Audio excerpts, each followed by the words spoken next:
And a happy Saturday evening to all you fine folks out there on the World Wide Web. It's Saturday night, and it's Charlie Platt and the Dirt Road Sports Showtime. We're glad you chose to join us tonight, inviting us into your home. Need you to do a favor for us right quick, if you would. If you don't mind, if you're watching on Facebook, please go hit the like button and then hit the share button so our broadcast will be transmitted over your page and we can get our message out to an even bigger audience and let everybody know that you're friends with Charlie Platt and the Dirt Road Sports Show. Again, we want to welcome you tonight. Hope you all doing well on this cool, brisk Saturday evening. Hope all of you out there are healthy, or either you're getting over being sick, and you're in our prayers. But we're glad you joined us tonight, and we are coming to you live tonight, 100% live from our studios in Enterprise, Georgia, our studios in Thompsontown, Georgia, our studios at 100% Flamingo Road, Georgia, and our studios in Parts Unknown, Alabama. We're coming to you live in all 57 states, 5 foreign countries, and 4 sunken islands. We're broadcasting live tonight in Ichihani, Pakistan, Putin in your pants, Russia, Hangzhou, China, and Cootermonger, Zimbabwe. And if for some reason you want to go back and catch a rerun of our show this week, you can do it on the USA Network. We'll be on Thursday at 8 p.m., following the live broadcast of the Pentecostals of Alabama Holy Ghost Tent Revival and Healing Services located at 735 Flamingo Boulevard, Georgia. Their tent will be out next to The Rock at Floyd's Studio, and they will be live on their Holy Ghost Tent Revival. And ladies and gentlemen, for the very first time tonight, we're live on the 75-inch big screen TV.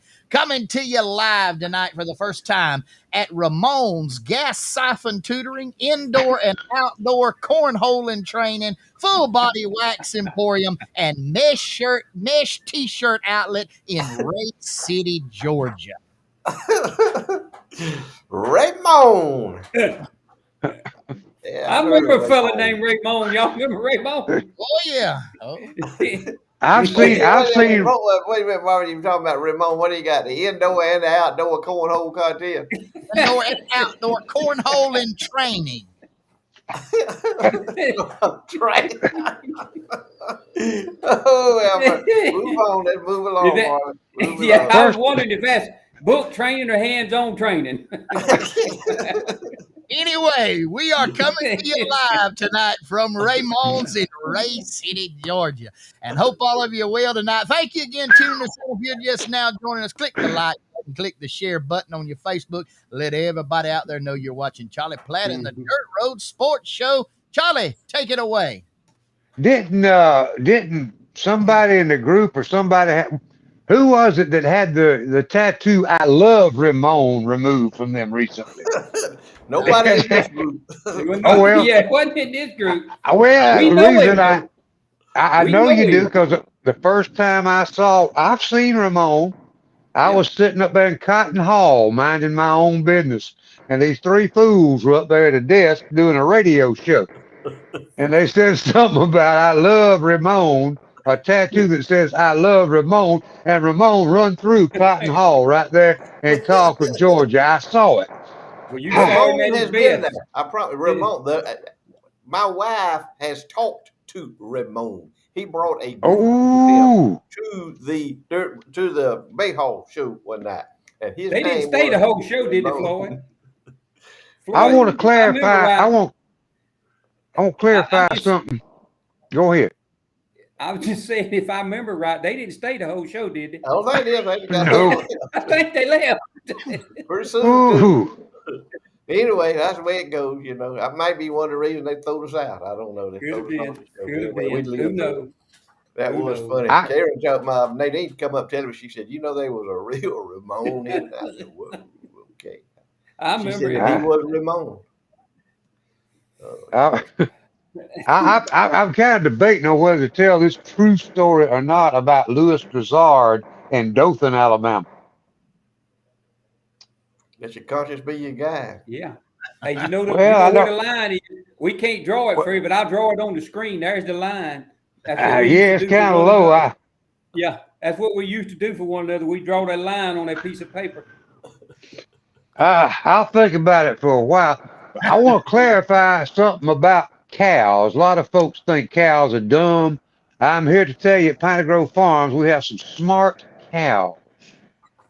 Had a water spigot in the ground that started leaking, so we had to bring it up about yay high to the ground with PVC pipe, and it's right by the gate going into the pasture. I started dripping earlier this afternoon in preparation for, as all of us who live in the country know, when it gets cold in town, it's sure enough cold in the country, and ice can form a lot quicker. So I was just, making my preparations, and I got it drip, drip, drip. I came back about 2 hours later, and them cows had done figured out how to run their tongue out there and turn the water hydrant on and was drinking water straight out of the spigot. If I'm lying, I am dying. It was the funniest thing I have ever seen. I thought, uh-oh, we done froze and started a leak or something had happened, but they had turned the little top to where it was spraying water out, and they were taking turns getting fresh water. Now that ain't dumb. No, they're smart. Well, Charlie, let me They ask you this. I got a report in. I'll put it up there in just a minute. Supposedly, the wind chill is going to be a lot colder in Alabama than Georgia. Do you know anything about that? Yeah, there's a chill over here. It started up in Tuscaloosa, Alabama, and you didn't even have to put that. You didn't even have to put that up there. I That just makes me want. that makes me I feel just, like I'm already at church. yeah, yeah. The Pentecostal revival that took place in Georgia. That's what they're preaching on hell over there in Georgia, and Well, we over here now. I just got that today, and I just wanted to share that with Yeah, y'all. The current wind chill out there. yeah, yeah. Well, it ain't just That's pretty about a good right ball there, game. Bob. Let me say this: it ain't just about a ball game. It's Yeah. about a coach that Laura Ingle played on her show the other night, according to my good buddy K.W. King, a clip of old Saban when he said that he just didn't want to get into politics. Well, Coach Saban, why didn't you keep your ASS out of politics and keep your dumb mouth shut? End of conversation. Y'all go ahead. Some of them just they can't. They don't know when to quit, Charlie. They don't know I when. They mean, don't know. They don't know when they got enough. Because he won't never. He don't never. He ain't gonna never need no money for nothing. So he can say he no. No. do whatever he wants. He's trying to. He's trying to recruit. That's what he's trying to do. He's trying to virtue signal, if you will. That's a word they Well, he like to don't use. even know what's in that bill, and I had it. I know it. Somebody who knew the bill said that 1,000 or 100,000 Iranians, Afghanistan, Afghanistanis, all these different folks can come across that border, and they've been doing it every day. Big numbers since the orange-haired man left and old doofus took over up there. They've been doing it every day. And under this bill, all of them idiots that might hate us, there's some good ones in there. And for those people who want to come here and do it right, that's fine. But all those others that come across that call us infidels, and they found a bunch of them coming across under this, what they want to do, them fools would be able to vote in the 2022 elections. Yep. Without even registering, without doing anything. We're not going to deny anybody the right to vote. And if we don't stand up now, folks, this country is gone. Because these fools up there in Washington are so dang power hungry now, they can't live without it. Even a lot of the Republicans are in that category. They get addicted to power, just like there's addictions to drugs, alcohol, and different things. The biggest addiction of all is to power, and that's what we have seen take place. Go Well, ahead with something. let me just share this one. Let me piggyback on that before we turn it back over and get to something else. On what you just said, came out in the news this week. A poll, brand new poll. 59% of Democrats favor the government confining those who are unvaccinated. How many? What percentage, Marvin? 59% of Democrats surveyed favor government confinement of unvaccinated people. Mm-hmm. How they gonna confine them? What they gonna do? Put them in jail? Yeah. No, they'll put you in jail at home. Or Tell them Here's about that deal with the cars, Marvin. What they deal with it. I forgot about that too. There's a new hidden on page 403 of the infrastructure bill is a deal whereby on new automobiles a cutoff device would be placed on there that supposedly to be used for drunken drivers and impaired drivers, where that they could send out a satellite signal and shut that vehicle down, and it is mandated to be put on all new vehicles if that bill passes. It's hidden in the infrastructure bill, page 403. But that ain't gonna be no problem.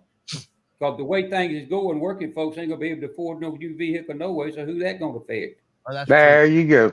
There you go. That ain't, they shooting themselves in the foot with that. I tell you what it's time for, and y'all might cut me off for saying this. It's time for conservative thinking people to know who you're doing business with. Now think about it. The people that support that agenda, a lot of them are among us, have businesses, and I have pledged to myself, if I know there's somebody that believes in the principles that the administration of the Democratic Party platform is, if I know they're there, I'm going to do business with somebody else. It's come down to how else are we going to stop it? Yep. All right. Well, that was all I had to say about that. That's gonna be our political. That's our political intro there tonight. And somebody want to know if I got on a new shirt. No, I ain't got on a new shirt. It's just a cold over here. Them Hawaiian flowers curled up. I couldn't wear them. I had to get out in a sweatshirt. What? Well, you did get out your sweatshirt. Well, it's still a Christian shirt, but I mean, I had to get out that Hawaiian one I had. Them flowers done curled up and went to turning brown. It's a cold. Well, mine done turned brown. That frost done goddamn all my stuff outside. We can't afford to. But anyway, hey, it's time, man. It's time for the frost. What are you talking about, man? It's time for frost. It's January. It's the latter part of January. It's supposed to be cold. If it wasn't cold, man, we'd have global warming. We'd have climate change if it wasn't cold here. That's right. They'd be protesting in the streets about climate change. We don't get to wear sweatshirts a lot in South Georgia. That's right. Exactly right. I do. It used to get colder now. Well, I don't know if we just had, we didn't have no houses that was insulated, and didn't have the heating facilities and all that we got now. And we had to stay outside more back early on than we do now. Now we got cars that's got heaters in them, and houses got heaters and all that. You'd have to throw another log on the fire, and you'd get up in there and you'd wrap up in them quilts. They'd throw enough quilts on you couldn't even hardly turn over in the bed at night. But you'd be warm. And them old quilts would be handmade too by loving hands. Them old women gathered around dipping snuff, making them quilts. I bet you we got a dozen of them coming through my family and Karen's family that they've done by hand. I wouldn't take nothing for them. Don't know what to do with them, but so we don't use them no more. But we still got them. They were made with love, and they'd keep you warm. But used to, it just felt like it was colder, I think, because we didn't have the comfort. We didn't have the comfort facilities that we've gotten now. You know what? That's it. Floyd, who sang that song, Put Another Log on the Fire? That was Tom Paul Glazer. Put another log on the fire. Cook me up some bacon and some beans. Go out to the car and change the tire. Mend my socks and sew my old blue jeans. Oh, don't you? Something like that. I had a man. Hey, I got them old songs in my head up here. Yeah, Tom Paul Glazer, Put Another Log on the Fire. Y'all need to check that one out. It has a pretty deep meaning to it. It ain't just about putting a log on the fire or something else. But anyway, what was you going to say, Queezer? I had a man that they asked me why I just didn't like cold weather, and I told him I thank you from all them service station days when we had to be out there in that cold weather. And I remember way back when I was just getting started, just learning how to maybe do a little bit of stuff. It was my job way back yonder. You didn't have summer and winter coolant. You had antifreeze, and you only put the antifreeze in the winter, and the stuff was so strong it had so much ethylene glycol in it. You had to take it back out in the summer, didn't it? It eat a hole in your radiator, and so every time it got ready to freeze, they'd be lined up, one right behind another, and they'd want just enough. Don't fill it up. They'd come up there. You'd have to drain it out. Well, Daddy would never let me drain it out. Had to get it hot. Had to get the car hot before you to start draining out. Then it scald your arm. Then after that it'd be wet. You'd be freezing to death. It'd be one car right behind another. Come in old metal. You remember them, Floyd? Metal gallon cans. You had to take old oil had a curved hook on a curved spout on it. Oil punch. You had to punch a hole in them. Yep. And stack them up out there. And by the end of the day, because that's all you would do all day if a freeze was coming. It'd be freezing cold, too. It'd be free. I tried to be freezing cold then, and then you'd put some in, and they'd want you to check it to see how low it goes. Yeah, with your little ball thing there. Yeah, whatever the weatherman said the temperature, when it reached that magic, that was enough. They didn't want no more. Finish filling it up with water and let them go. Yeah. I'd be soaking wet, freezing cold. That brings up a good subject. On the four of us, Floyd went and go all the way around to Marvin back over to Queasel, who is the gas baron, or the oil baron, I should say, of days gone by. At what temperature do you really get concerned about the engine block in your car, truck, or whatever, and pipes freezing solid and bursting? At what temperature, Floyd, do you really think it takes place? I think my deal was if it's gonna get into 20s, we'd have to fill them tractors up and combines up and everything with antifreeze. If it was gonna get into 20s, because we'd start making it. It already got pretty cold whenever we got to that. We didn't do it when we were supposed to do it. In September or October. You're gonna wait till January to do it when and when it's coming. But our weather forecasters didn't used to have the technology that they got here. Now cold spells will slip up on you. Mm-hmm. It'd slip up on you. It'd slip up and it'll hurt you. But if the man said it's gonna be in the 20s, you better start filling up your tractors and your cars and everything with antifreeze. And letting them run, like Queez was talking about, let them run, let it circulate that antifreeze in there and get it going. But then, see, here, let me tell you this now. Them old John Deere tractors, them old 30-20s and 40-20s and 43-20s and all that. See, it get out there we wouldn't probably start until it done got about 35 degrees. And the tractors has been setting up. They ain't been run because it's been too wet and too cold. So now you got to jump them all off because they ain't going to crank. You turn that steering wheel, and then, man, they blow out that smoke, that white smoke come blowing out there, all that, and then black smoke, and then they wouldn't crank. Then you'd have to jump them off. So you had to go through all that rather than doing it when it was supposed to be done. My system was, let's put it off as long as we can. That's right. And then rush, get in a panic to try to get your job done. So, anyway, that's just my story. But in the 20s, we start putting antifreeze in. Dr. Hartzog always wanted me, when I was in the TV business, to let him know when it was going to get down to 23 and stay there more than like 2 or 3 hours. Because if it was, he'd turn the water on those satsuma trees to put the ice on them to actually protect them and keep them warm. Now, moving around the circle here to the square I'll take Marvin for 25. Marvin, do you know where to put antifreeze in, or do you even know what antifreeze is? I know what antifreeze is, but I subscribe to the Doodle Whale's philosophy of vehicles.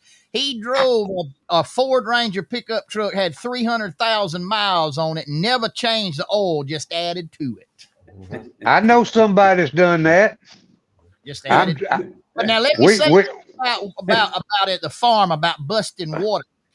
I learned the hard way of when to let water drip. I knew if I let it happen again, they would probably pull my preaching license, because it happened one time when the kids were showing cows.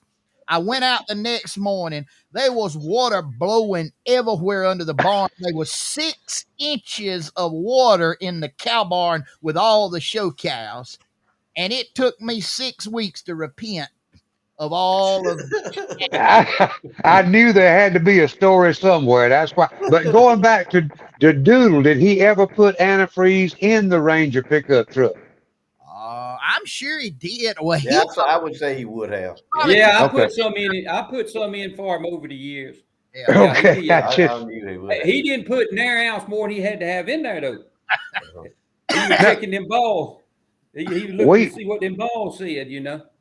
yeah we retired Sam Frank and Sam's old truck this week. I think it's time to retire. 284,000 miles on it, and the transmission kind of we patched it, and it kind of put some of that Lucas in it. It just evidently spit that right back out. It didn't care for that. But the transmission fluid has never been changed in 284,000 miles. That makes sense. Oh You Well, well. you know, don't think about it. You got to have a good service, man. That's why me and Queasel and Marvin got a good service. We got a good service That's right. business in Colquitt, S&T Automotive, Smokey and Tony Perkins on the square in Colquitt, Georgia. I called Smokey the other day, and I said, "Look at him, Smokey." I said, Nadine had gone over there to visit with Miss Joy Jenks, her friend there in Colquitt, and she got back in a little car. We don't hardly ever drive her little car. Anyway, she got back in a little car and it wouldn't crank up. And anyway, I had one of them little jump boxes in the back of my car. I said, "Oh yeah." She called me. She said, "My car won't crank." I said, "I'll be up there in a little bit, crank it off." I had me one of them little jump boxes that I bought, I think at Harbor Freight or somewhere like that. Anyway. I might have bought it over there at the Dean Co auction, out that container where we sell all that stuff. Put it on there, click, click, click, click, click, click, click, click. I said, "Well, here we go." I flipped, got my phone, got it out, and I hit the quick dial there. Smokey. That's all I got. Smokey. I punched Smokey. "Yes, sir." I said, "Look at here, Smokey." I said, I'm in a tight spot. "What you got?" I said, "My car won't crank." "Where you at?" He didn't ask me. He said, "Where you at?" To come to me. I said, "I'm over here at Miss George Jenks' house." I said, "Car won't crank." I said, "I got the jump box thing." He said, "I bring mine." But anyway, he come over there with his jump box. He looked at mine. He said, "You need to put that thing back." He said, you need to go with that." He said, "That thing won't jump off a wristwatch." He said, "Yeah, put that back." Anyway, he got his over there cranked it up. He said, "I drive it." He said, "Get out here on the highway and drive it up and down the road, drive it up and down the road." He said, "It may charge back up." I said, "It probably won't." I said, "But anyway." So long story short, I drove it up and down the Bellevue Highway, back and forth, back and try to get it charged up. Got it back to the house, and right after I switched it off, I parked it out in the driveway. I didn't put it under the carport because I knew what the story was going to be. So wouldn't crank. Yeah, it cranked one time. Then I go out there the next morning. They say, "Have you checked my car?" I said, "No." "Well, let me go check it." Wouldn't crank. So who I call? Smokey. I said, "Smokey." "Yes, sir." I said, "I got a dead battery, man. Need a new battery." He said, "Where you at?" I said, "I'm at the house." He said, "All right, I come over there." He made him a trip over here to my house. It ain't far though, half a mile, something like that, from his super center to my house. And he looked at it. He said, "Yeah." He said, "I get you fixed up." And we had to go somewhere. I don't know where we had to go. Anyway, when I got back to the house, new battery in the car, and so I don't know. It rocked on 2 or 3 days, 3 or 4 days later. I went by up there. I'm gonna pay him. He didn't have my bill figured up. Didn't have my bill. He said, "We'll get you. We'll get you." I ain't had time to figure it up. I said, "Okay. All right." So anyway, went back by there another day or two, got him paid up. But he didn't ask me how I was going to pay him or nothing like that. He didn't ask me when I was going to pay him. He didn't ask me, nothing about anything. What kind of battery do I want? He didn't, because he knew I didn't know. I knew he knew, and he got me a battery in there. That's living in Colquitt, Georgia now. That's That's living in right. Colquitt, Georgia. So I just Yes, want sir. to throw that little plug in there for Smokey and Tony Perkins, two of the hardest working young men. Of course, Smokey getting a little bit of gray in his head there. Yeah. So Antonio, he's still a little bit young, but he's getting some age on him too. And nobody to take their place. You know what? Y'all hear me? Oh Who's yeah. gonna take their place? Nobody gonna take their place. But we got him now, thank goodness. Smokey Perkins he has got me out of several tight spots. Broke down Hey, side of the Floyd. road, flat tire. Floyd, you know the thing about old Tony. Most folks don't know. A lot of folks don't know this. Tony has some pretty serious medical issues. So he went to the doctor all that time. The doctor finally told him, said, "Look here, you just need to go home, and you just need to draw disability, and let everybody else look at it." Tony said, "No, that ain't the way I'm supposed to be." So Tony is up there working all day, every day. He starts at 4 o'clock every morning. He go to another store and cook breakfast before he comes and opens up the super center up there. Tony works every day against the doctor's advice that he should be home drawing disability benefits. He worked. He said, "I don't know about to give me that." He said, "I ain't never had nothing." He said, "What I got, I work for, and that's where I want to keep it." I admire him for doing that. I'm telling you, we're blessed to have him. We're blessed to have him in our community. Sure. That's right. They an example for everybody. I don't care who you are. That's right. Guys, we want to give a big shout out to MC Construction LLC, Marion Cobb. Why call the rest? Just call the best. He's been in the construction business well over 30 years. He's fully insured, fully licensed, fully bonded. He'll take care of whatever kind of need you got. Maybe you got a deck that needs building. Maybe you got a pole barn. Maybe you want to remodel your house for your wife. Maybe you just got some tidying up construction work that needs doing. Marion Cobb is the man to call. He will do it for you. 229-425-75. MC Construction, Marion Cobb, 30 years of experience, fully insured and licensed. Floyd, tell them a little bit about this auction coming up in 2 weeks. Yeah, got a big auction coming up, a little estate auction there for Mr. Wayman Wommel, who passed away, who had was diagnosed with cancer and passed away pretty quickly, and he farmed. He got him a pretty good sized little farm out there, and he farmed and he worked. But he had him some equipment. He's got a good little tractor with a loader on it, 4-wheel drive tractor, John Deere tractor with a loader. Got good disc harrows. Just got some good equipment, a dirt pan, box blade. Just a great, wonderful, one of the best Veda tip low board trailers I've ever seen. A used one. The real deal. He's got some good equipment. Hadn't got a whole lot of it, but got a little bit. And he's got a container, a 40-foot shipping container that is packed to the top with tools and with power tools and with wrenches and generators and all sorts of electrical equipment and attachments and things. We're going to be selling that item by item out of that container box when we get through selling the equipment. And he's got a real good 2013 F-150 four-door cab, 4-wheel drive FX4 Ford pickup truck in good condition, one owner. But y'all be with us on Saturday, February 5th at 10 o'clock on the site at 372 Womble Road, Colquitt, Georgia. Each item will sell to the last and highest bidder. Did we ever see about the arrangements on that? That ad? We got that coming. We already got it. It got that. Queasel, yes, I'll come pick you up about an hour before that sale takes place, because I've always heard a couple of folks need to be there to keep the auctioneers honest. You know what I'm saying?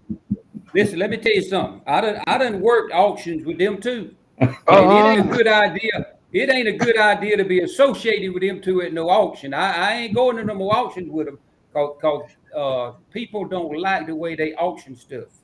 They don't like it. They have a way of getting every penny. I saw one man one day had to take his shoes off to come up with enough money to buy what they were selling. All right, guys. We are joined. What about Queasel? What about that auction we had that first time you ever see me auctioneer up there at the Episodes Furniture Place? What that tell? Sit down, lady. Sit down, lady. You out of it, lady. She was just auctioning. She was standing up there just to auction. Floyd looked over and said, "Lady, sit down. You out of it." Down she went. She ain't said never another word the rest of the whole time they was there. Yeah, I had $25, and she was wanting to be at $5. She was out. Sit down. You couldn't get in for getting out. Guys, we are joined tonight by none other than our buddy, the Fishing Reverend, back again this week. Fishing Reverend, it's kind of cold out there. Were you able to fish this week? Did go Tuesday, and you were exactly right. Windy, cold, but hey, the fish don't care about all that. We caught a few. caught a few speckled perch, and then was able to run into this 5.5 pound hybrid. And that was one more fun catching that rascal right there. Man, where you catch that on Seminole? Found just at the end where the Flint drops out into the lake. Yes, sir. Oh wow, is that near Indian Mound? That's on around the corner, so to speak, up north from there. Yeah. I got you. All right, and then what about these right here? Who caught these speckled perch? Those speckled perch were caught by Kevin Hall. He's real quiet about the locale. Chief may know exactly where it is, but yeah, man, he's been wearing them out. Kevin is a very good speckled perch fisherman. He's got it nailed down. Those are some nice slabs. Yes, sir. Nice slabs there. And then, all right, here we go with Chad and Mallory Bracken, big catfish there, and looks like a cubby full of red horse suckers. Yes, sir. Yes, sir. Man, that ought to be some good eating once you get them cleaned and gashed and flash fried. Man, that would be good. I'm gonna tell you who's gonna cook them fish right there. I'm gonna tell you who's gonna cook them sucker fish. Wayne Guccia. Wayne He's gonna cook them. You think Wayne got a hold of them? Yeah, he know how to do it. What about these catfish right here? Is that Audrey? Audrey, yeah, Garney. I tell you, they have found a spot in the creek, and they are wearing the channel catfish out. Livers, stink bait, and they fishing from the bank, tight lining. They having a good time too, buddy. From the bank. Yes, sir. Yes, sir. This was sent in by John Edward Wales, fresh fried. Ooh. Now the mullet were schooling at White's Bridge. Got Mullet Row. Yeah, Mullet Road too. Yeah. And he told me that's way up in the Spring Creek in Miller County. Yeah, but look at him. He told me that that's what he caught. He let 3 big ones get away. He couldn't get his dip net under it, but he wanted everybody to know that he took Marvin's advice, and he got each one of them sets of roe. He got a mark, so he won't eat 2 from the same fish, so it won't tear up his stomach. Hey, do all of y'all eat roe? Oh, yeah, I do. Oh, yeah. I don't. I ain't good on Mullet Row. I think folks need to investigate and find out exactly what they eat when they eat roe. I could eat my weight in roe. No, wait a minute. That's mighty big there. Well, he probably do it. Look here, I want to change the subject just a little bit. Get off on fishing. I want to ask the preacher some preacher questions, some serious questions about preaching in the church and all that kind of stuff. And I just was wondering about ethics in the church and insurance claims and that type of stuff. Yeah. When maybe just, I'm not saying it was, but maybe a planned accident happened or something. I mean, how does an ethical preacher? Well, I do have one in mind that I heard something might have happened out. Heard the pastor could have really been hurt bad if it hadn't been for the airbags. Oh, sure enough. Was that out around the creek? It was. Oh, yeah. Well, I hope they had workers' comp, I guess. I don't know. Yeah. Well, how would that work? In on this. Well, they are referring to an accident I had Wednesday night after church when I fell down the steps at the church. Did y'all have communion? No, but I had my drummer and my bass guitar player come running and after 30 minutes was able to get me up off the ground. I just wondered if y'all had communion using some of that. Y'all done been over at Uncle Dump's. You got some of that. Got some of that real communion wine. But you okay? I mean, no bruises, no scratches? Yeah, it's a little sore. It's a little sore. What is? My knee. Oh, I thought you were talking about your belly.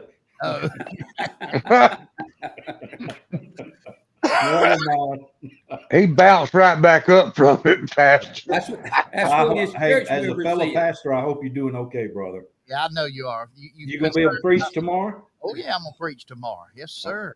I was sure hoping he wouldn't. He called me yesterday with an offer. I done jumped out. I was fitting to jump all over it. He backed out on me though. Okay. He had a good offer going. So, Reverend, are you planning on fishing this coming week? Are the conditions going to be right? Monday's going to be cool, but man, the wind is not going to be bad. The sun's going to be out, so I'm planning on Trying It Monday. Yes, sir. All right, good deal. Well, listen, we appreciate you coming on, and we hope you'll get us some more pictures this week. Hope you're safe fishing. And what you preaching on tomorrow? Tomorrow morning, I'm preaching on seeking and setting our hopes on the things above, not on this world, brother. That's Ain't right. much here to get excited about. That's a good one. You That'd got be a it. good one. Talking about. We appreciate you, Reverend, and hope you have a good day tomorrow and a safe week fishing. And we'll look forward to seeing you again next Saturday night. Hey, thank you, brother. I'm gonna see if I can find a pair of knee pads and send them out y'all. I love you. That you're going off. Bye. Yeah. You talk about White Bridge. I actually did a show one year or more than 1 year on mullet running on the Choctawhatchee River. I have seen them run all the way up to Blue Springs, Alabama. You know where that is, Billy, on Highway 10. That's up there around Ozark or somewhere. Skipperville. Where's that at? It's above that. It's the Blue Springs State Park is up there, Floyd, and Yeah. it runs from Abbeville back over, I guess, all the way to Troy or somewhere over that way. Anyway, they run all the way up there on undammed waterways, and the Choctawhatchee River is the last, I believe, free running river in southeast Alabama of its size. It don't have any. There's not a dam on it anywhere. That's right. And those mullet come up there, and I think it's in May, somewhere along there. You can go out there with little beetle spin without the grub on it, and put a red worm where the grub goes on the little hook. Put a little red worm on the hook, throw out there, and there'd be folks that go to Highway 27, and a couple of folks that stand up there on the bridge and be spotters for the fishermen below, and say, "Over there, Marvin, throw over there," and you could actually see 5, 6, 10 of those mullets schooling together coming up that river. Wow. Hey, Seen Floyd. it. Goocher put on here. I might have to take him up. He said, "Gonna eat them tomorrow night. Y'all come and join us, fellas." That's what I saw. That's an open invitation, ain't it? It sounds like Sound like it to me. Fresh Where red you hot gonna cook them sausage. at, Gucci? You gonna cook them at your man cave, or you gonna cook them at your shack down there? He'll let us know. He'll pop in here with something after a while. Probably at his man cave, man. That's his shop, man. Where he got all the equipment and shop, big screen TV and all in there. We're gonna have to do one night. We're gonna have to do a remote up there with Gucci one night. I know that'll be interesting. I know all our South Alabama friends will enjoy seeing that. Oh, I yeah. don't know about you folks up there at Martha's Vineyard that's tuned in, but I know all you South Alabama folks are like.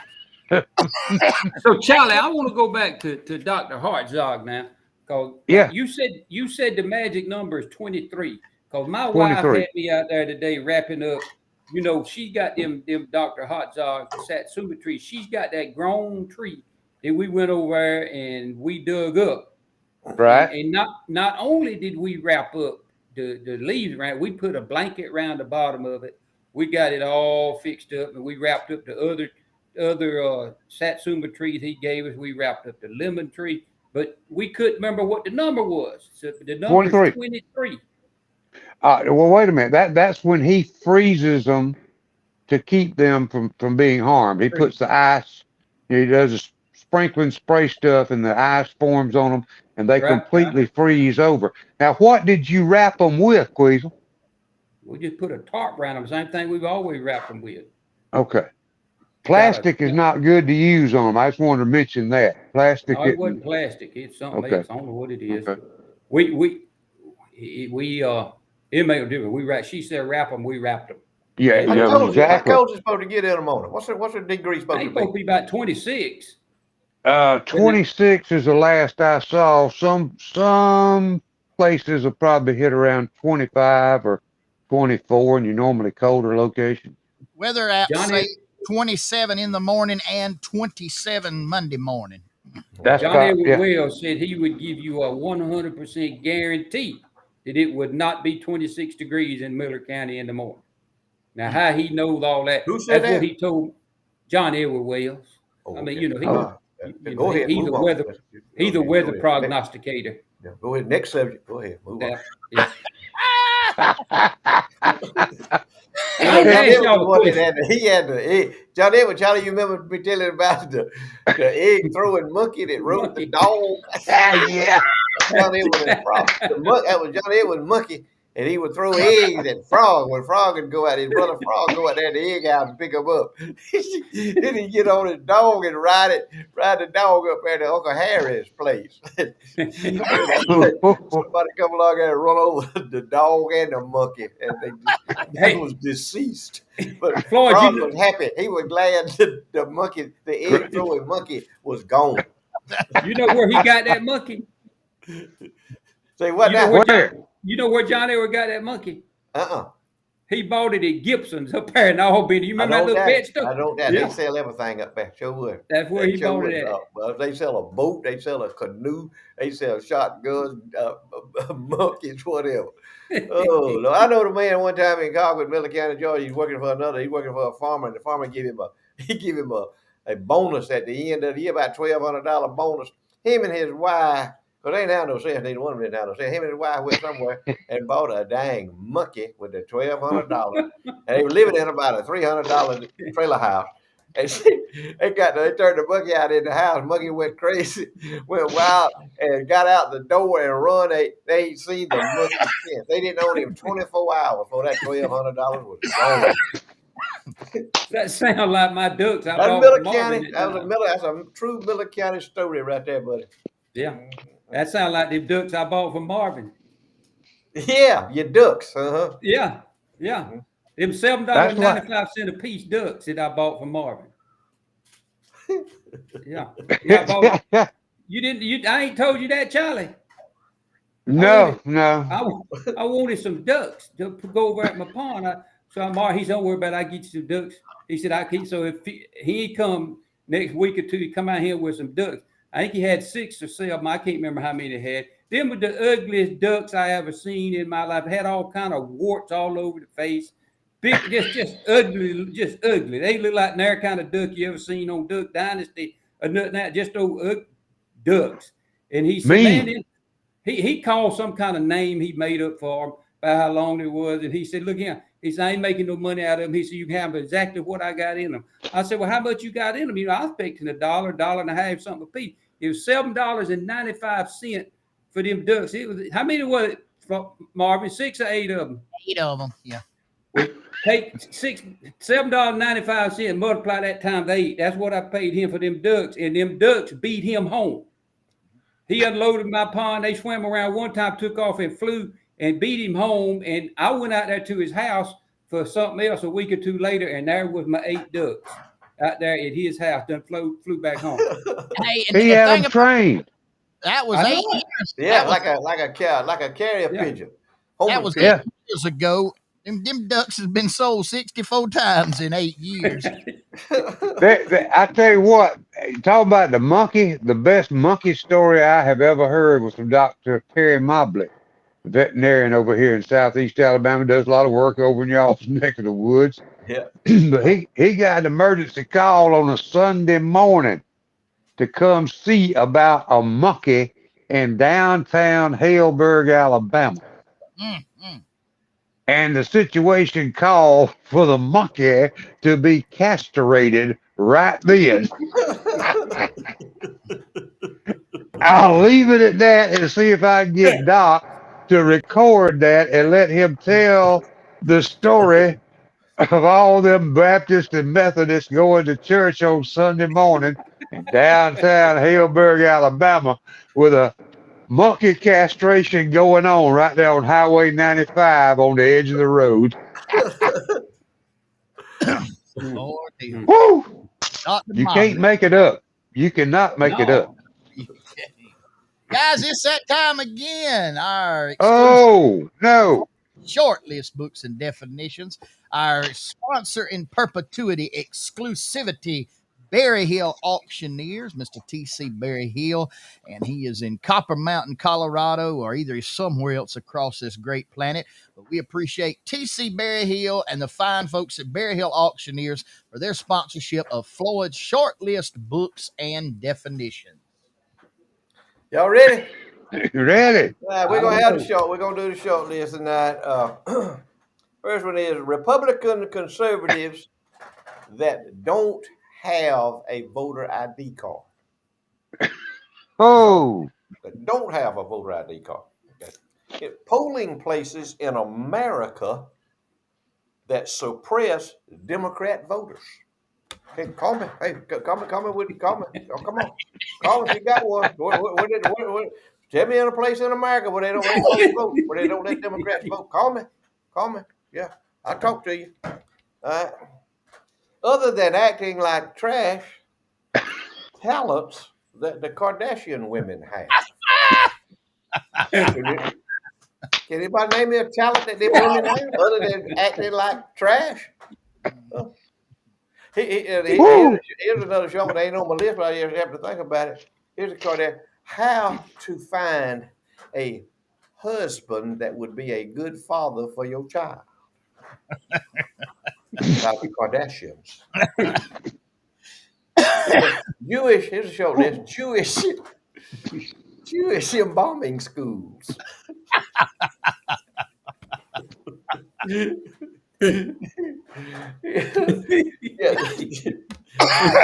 Jewish undertakers that embalm.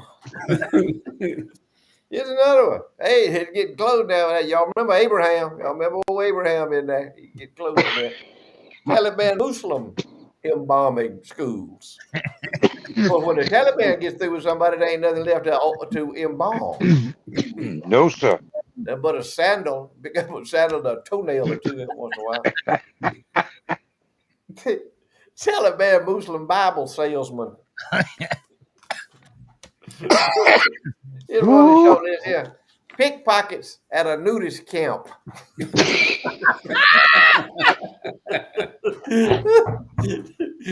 Whoa, baby. Oh, that ain't a billfold. That's something else.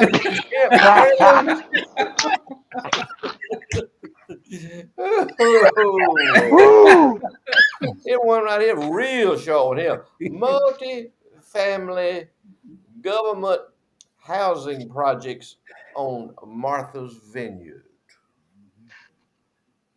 Multi-family government housing projects on Martha's Vineyard. But y'all telling us, what we ought to do, how we ought to run our community, what we ought to do in our communities. But let me see a housing project go up in Martha's Vineyard. Then I listen to y'all. South Alabama pupwooders that haul logs with an electric log truck. Did you hear Lee Scott? Yeah, man, I can't get no stitching cord that long. Get from Ozark to Cedar Springs. I can't hear that thing running. Yeah. South Alabama pupwooders that haul logs with an electric log truck. I want to see that. When that happens, it's over with, boys. We got to start hauling logs with an electric log truck. We might well get another log and put it on the fire, because that's going to be it. Last but not least, Pentecostal preachers that well, I got two of them on here. I don't know which one to say first. Pentecostal preachers that have to wear an ankle monitor.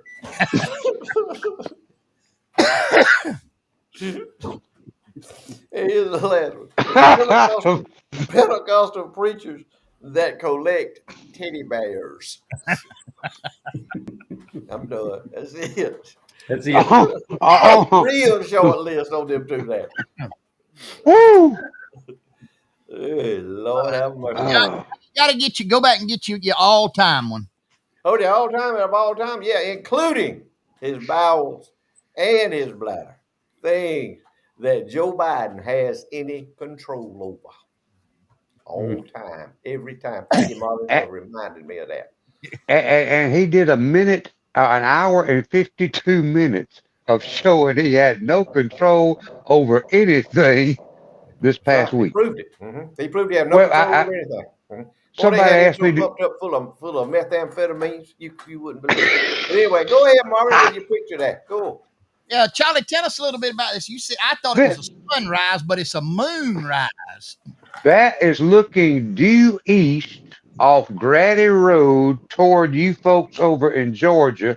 Should be about level with Blakely or between Blakely and Morgan, somewhere along in there. That's the moon, full moon coming up the other night as I was heading down the dirt road. Thought Wow. that was a beautiful sight. The Mm-hmm. clouds are there, kind of, make everything real pretty. There's one more. Is there one more picture? Just that was just that one. Is Okay. all. And we're gonna get the one on the dog straight before we try to do Boy, that. what about this right here? You sent me this Ooh. today. Yeah, I caught them shrimp. Yeah, everybody got all their pictures of all them shrimp. I caught them fish down at the Dixie.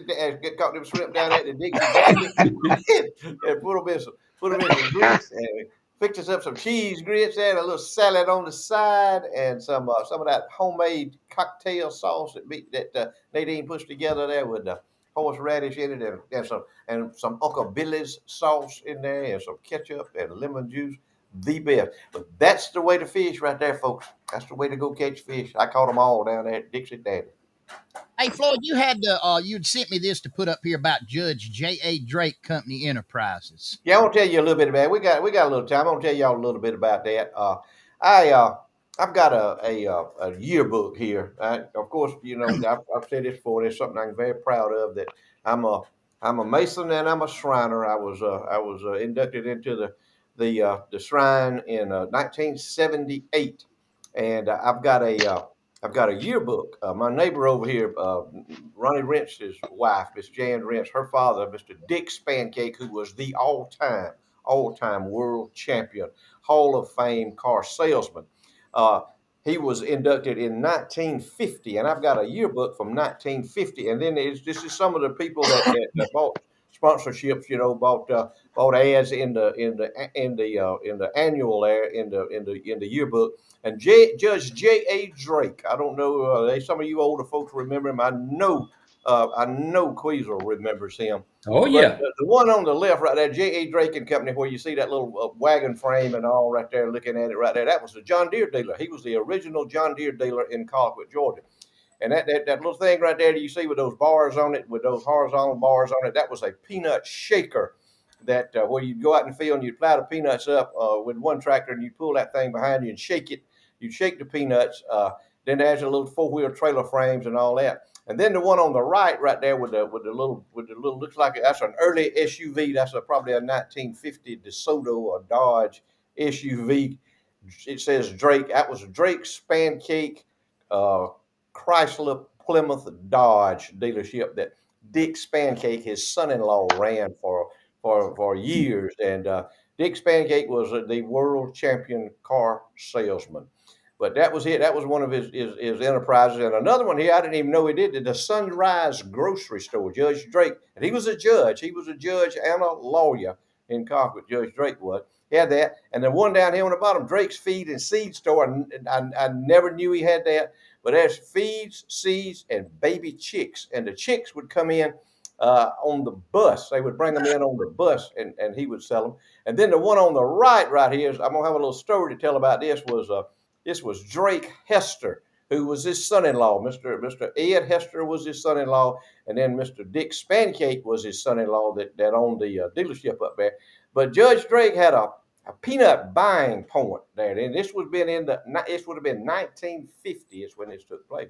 At a peanut buying point where the farmers would bring the peanuts in, they dried in the field, and they bring them in them old ton and a half trucks and trailers or wagons, whatever they had to bring the peanuts, and he'd buy the peanuts.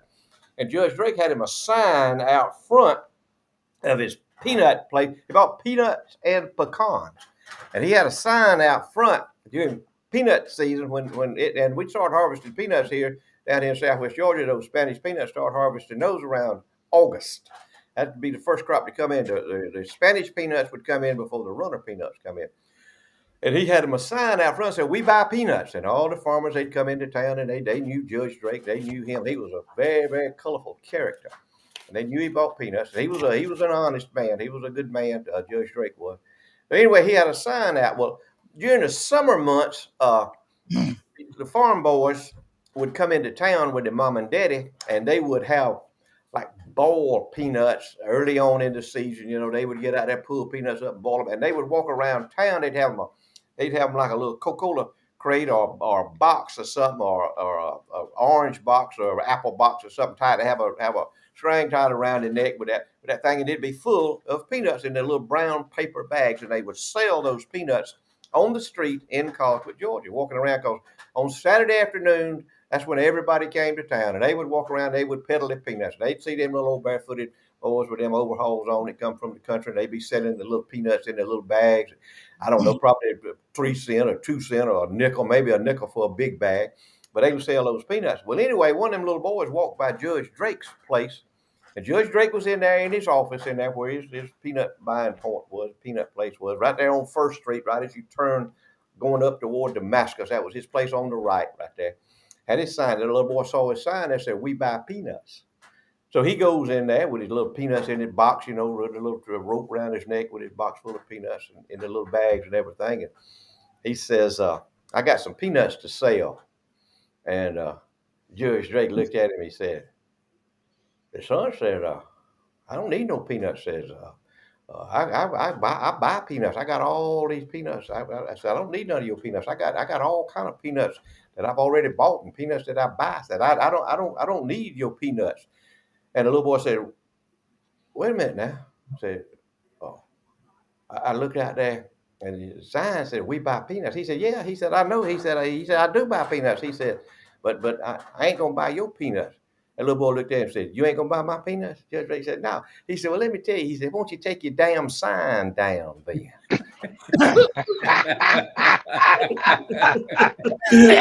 End of I'm story. sorry if I offended any of y'all out there, but anyway, that's what the little boy said. This is a great story. But Judge Drake, I think he bought every peanut the little boy had, and his grandson, Dr. Hester, is the one told me that story about him. Oh, Upside down, dude. He ain't gonna buy my peanuts.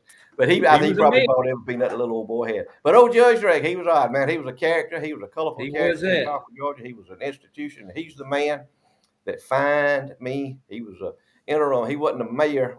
He fined me. He filled in for the mayor at that time. W.B. Rents was the mayor. Had to go to mayor's court, and he's the one. Judge Drake is the one that fined me a haircut. Oh, Haircut. I remember that story too. 1966. Yeah, can't make it up. Yeah. Yes. all right, Charlie. Thank you.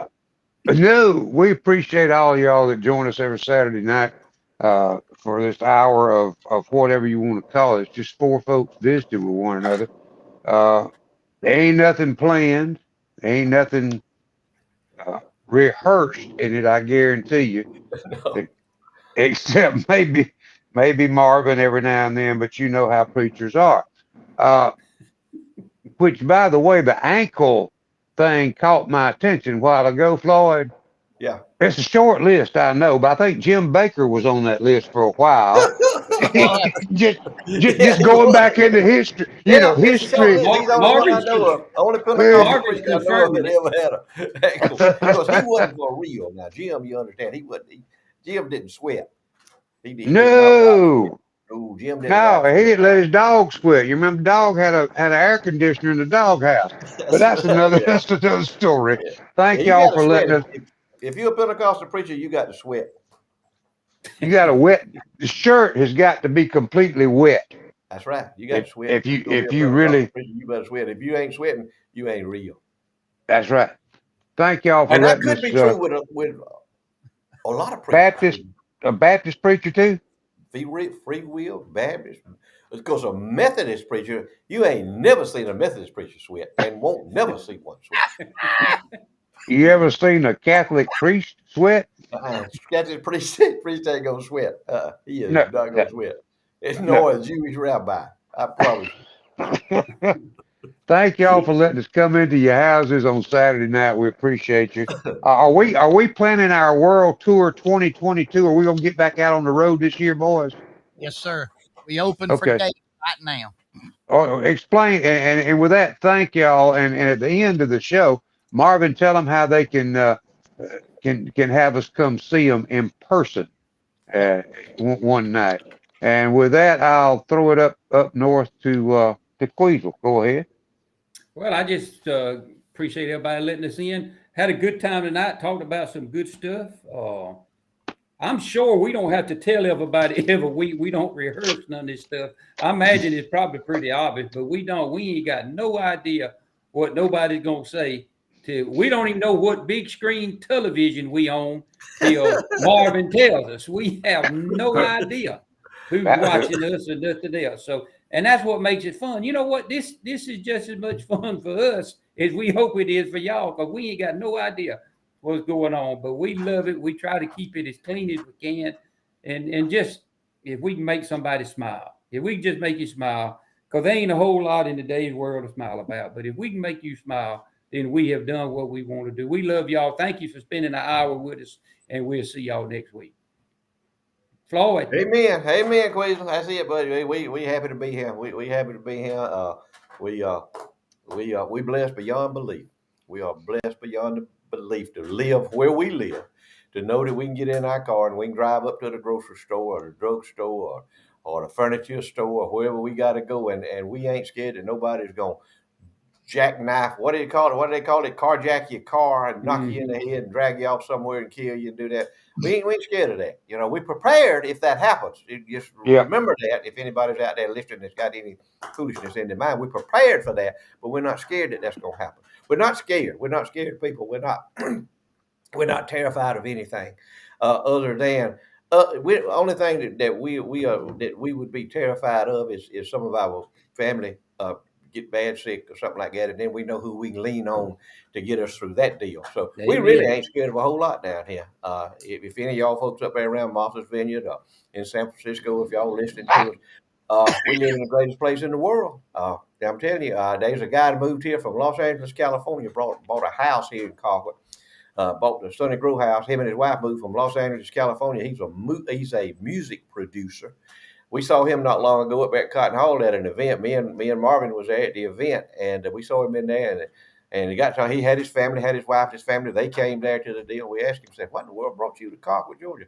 He said, "I got on my computer," and he said, I Googled a town in America that is the opposite of Los Angeles, California." And he said Congress, Georgia popped up. And he said, "We moved here and we love it. And we Are love you it." serious?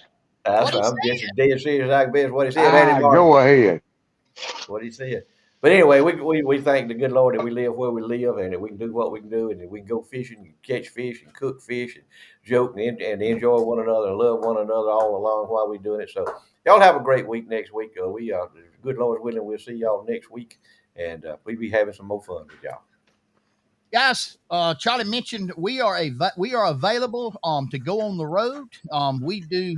Hey, maybe you want to roast somebody. Maybe you got a birthday party. Maybe you got a wedding anniversary, a family reunion. Man, we do it all. We do divorces, bar mitzvahs. We'll even do a monkey castration. All it takes is cash or a good check. That's all it takes. You can call us and we will come and we'll do whatever you want to do. We'll roast somebody. We'll have a good time doing it as well. But hey, guys, thank you for joining us. Don't forget we're here every Saturday night, same place and same time. I want to encourage you tomorrow. You know what tomorrow is. I don't have to remind you. It's Sunday. It's time to give the Lord his due. So if you're able to go to church tomorrow, go to church. If you're not, tune in and watch and give the Lord his due tomorrow. And again, we want to say thank you tonight for joining us. Leave you with this scripture. The Lord gives strength to his people. The Lord blesses his people with peace. Guys, y'all are one of the best group of people on the face of the planet, and we appreciate every one of you. Leave you with some Dr. Seuss words of wisdom about thinking before we speak. My father had warned me, don't babble, don't bray, for you never know, for you never can tell who might hear what you say. My father had warned me, boy, button your lip, And I guess that I should have. I made a bad slip. Think before you speak, out of the mouth of Dr. Seuss. Guys, we love y'all. We'll be back next Saturday night, same place and same time. We hope you have a blessed week. We love y'all. Don't forget this. I don't care what you do in life. Always, always, always be particular. Particular.